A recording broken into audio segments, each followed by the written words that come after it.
Si la confession remonte au temps des premiers chrétiens, le confessionnal, en revanche, en tant que meuble, est plus récent.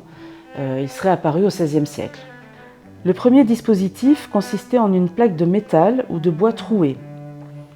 Dans le Cantal, on peut encore en voir à Senil ou à Venarda de Roufiac. On verra ensuite apparaître un véritable meuble qui assurait l'anonymat entre le confesseur et le pénitent. Quelques beaux confessionnaux du XVIIIe siècle sont conservés à Saint-Bonnet-de-Salaire ou à Saint-Cyrgue de Malbert. Beaucoup de confessionnaux ont été détruits pendant la Révolution et ceux qui subsistent dans les églises du Cantal remontent principalement au XIXe siècle. Entre 1837 et 1851, l'évêque Frédéric de Marguerie préconise dans ses visites pastorales l'insertion des confessionnaux dans les murs afin de gagner de la place et de la visibilité. On peut voir des confessionnaux encastrés à Condat ou encore à Marcollès, où la porte ajourée présente des symboles et des initiales mystérieux.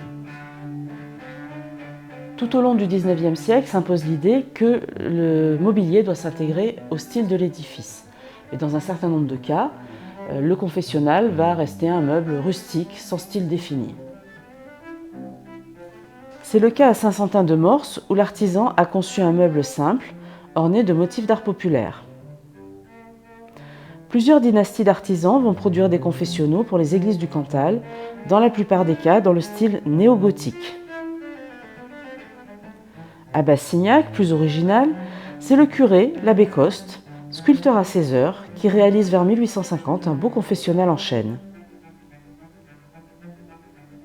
Si ce meuble n'est plus utilisé aujourd'hui dans le cadre du sacrement de réconciliation, il mérite néanmoins d'être conservé, car dans de nombreux cas, il a été réalisé avec soin par des artisans locaux.